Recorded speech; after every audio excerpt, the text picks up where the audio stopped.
تاریخ کی ایک ایسی جنگ جہاں پر ایک طرف ہے 22,000 سے زیادہ لوگوں کا لشکر، تو ایک طرف ہے صرف 72 لوگوں کا قافلہ، جسے شاید آپ جانتے ہیں جنگ کربلا کے نام سے۔ آج سے ٹھیک 1400 سال پہلے عرب کے ایک شہر مدینہ میں حضرت علی اور حضرت فاطمہ الزہرا کے یہاں ایک بیٹے کا جنم ہوتا ہے، جس کا نام رکھا جاتا ہے حسین۔ 22 سال بعد 23 جولائی 626 عیسوی میں لگ بھگ 26 ہجری میں سیریا کی راجدھانی دمشق میں حضرت امیر معاویہ کے یہاں ایک بچے کا جنم ہوتا ہے، جس کا نام رکھا جاتا ہے یزید۔ لیکن یزید کے سارے سپنوں پر پانی پھر گیا اور حضرت حسین اور حضرت زبیر نے یزید کی بیعت نہ کی۔ اب اور زیادہ خط آنے چالو ہو گئے تھے اور ہر ایک خط میں حضرت امام حسین کے لیے اپنی محبت ظاہر کر رہے تھے اور اسی کے ساتھ ساتھ کہہ رہے تھے، اے امام، آپ جلدی سے جلدی ہمارے پاس آ جائیے، ہم آپ کی بیعت کرنا چاہتے ہیں اور اس یزید کی بیعت نہیں کرنا چاہتے۔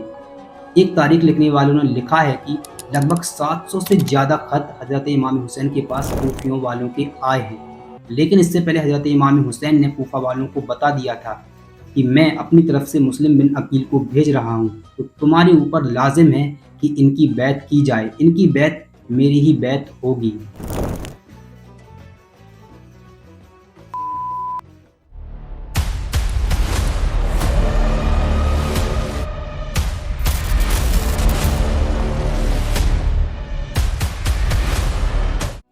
لہٰذا مسلم بن عقیل کوفہ کی طرف نکل جاتے ہیں اور جب کوفہ پہنچتے ہیں تو وہاں دیکھتے ہیں کہ آپ کی بہت ہی عزت و احترام وہاں کے لوگ کر رہے ہیں اور لگ بھگ ایک ساتھ 12,000 سے زیادہ لوگوں نے آپ کے ہاتھ پر بیعت کر لی تھی۔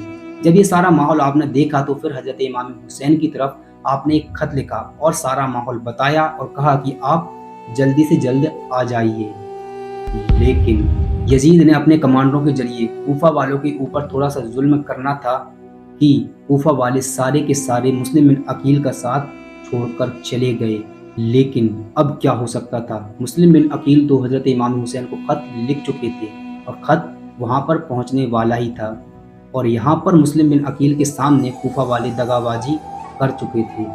کوفہ والوں نے آپ کے ساتھ دغا بازی کی، اس کے بعد 60 ہجری 3 ذوالحجہ کو آپ کو شہید کر دیا، اور یہی وہ تاریخ تھی جب حضرت امام حسین مکہ سے کوفہ کی طرف نکل چکے تھے۔ یہاں پر آپ کو بتاتے چلیں کہ مکہ سے کوفہ کی دوری لگ بھگ 1856 کلومیٹر دوری پر ہے، اور یہ ساری دوری ان کو پیدل ہی طے کرنی تھی۔ لہٰذا امام حسین اپنے خاندان والوں کے ساتھ اور اپنے کچھ ساتھیوں کے ساتھ لگ بھگ جو قافلہ بنتا ہے 72 یا پھر کچھ لوگ کہتے ہیں 82 لوگوں کے قافلے کے ساتھ کوفہ کی طرف نکل جاتے ہیں۔ جب آپ کوفہ کے راستے میں تھے تو آپ کو خبر مل جاتی ہے کہ کوفہ والوں نے دغا بازی دکھا دی ہے اور حضرت امام مسلم بن عقیل کو شہید کر دیا ہے۔ جب امام حسین کے پاس امام مسلم کے شہید ہونے کی خبر آئی تو پھر سارے قافلے والوں میں مشورہ ہوا کہ ہمیں اب لوٹ جانا چاہیے، اور ایک وقت تو ایسا آیا کہ حضرت امام حسین نے بھی کہا کہ ہاں ہمیں لوٹ چلنا چاہیے، لیکن پھر انہوں نے اپنا یہ فیصلہ بدل دیا اور کہا کہ سفر جاری رکھا جائے گا۔ سفر لگاتار جاری تھا اور کوفہ پہنچنے کی کچھ ہی دوری پر یزید نے اپنا ایک لشکر کھڑا کر دیا، جو کہ لگ بھگ 1000 کا لشکر تھا، جس کی جو کمانداری کر رہے تھے وہ تھے حضرت حر۔ جب وہ اپنے لشکر کو لے کر آتے ہیں تو حضرت امام حسین کو روک لیتے ہیں اور کہتے ہیں کہ آپ کوفہ کے اندر نہیں جا سکتے۔ حالانکہ حضرت امام حسین نے بتایا کہ ہم یہاں پر کیسے آئے ہیں، کوفہ والوں نے ہم کو بلایا ہے، لیکن حر نے آپ کی ایک بھی بات نہ مانی اور کہا کہ ہم آپ کو عمرو بن زیاد کے پاس لے جانے آئے ہیں۔ لہٰذا پھر آپ حضرت امام حسین اور ان کے قافلے والوں کو لے جاتے ہیں۔ اس کے بعد 2 محرم 61 ہجری کی تاریخ آتی ہے۔ جب یہ تاریخ آتی ہے تو حضرت امام حسین اپنے ایک ساتھی سے پوچھتے ہیں کہ آخر یہ کون سی جگہ ہے، تو وہ بتاتے ہیں کہ یہ کربلا ہے۔ تب آپ سوچنے لگتے ہیں کہ یہی وہ جگہ ہے جہاں پر اہل بیت کے خون بہائے جائیں گے، راہ حق کے لیے ہمارے سروں کی ہمیں قربانی دینی پڑے گی۔ لہٰذا پھر آپ وہیں پر قیام کر جاتے ہیں، اور پھر یزیدیوں کا دھیرے دھیرے کر کے لشکر بڑھتا جاتا ہے۔ آپ ذرا سوچئے 82 لوگوں کے مقابلے میں کتنے لوگ آئے ہوں گے؟ 1000، 2000، 3000، 4000؟ نہیں، پہلے یہ لشکر 1000 کا تھا، پھر یہ لشکر 4000 کا ہوتا ہے، اور پھر یزید اور زیادہ اپنے لشکر کو بھیجتا ہے اور اینڈ ملا کے یہ لشکر ہوتا ہے 22,000 کا۔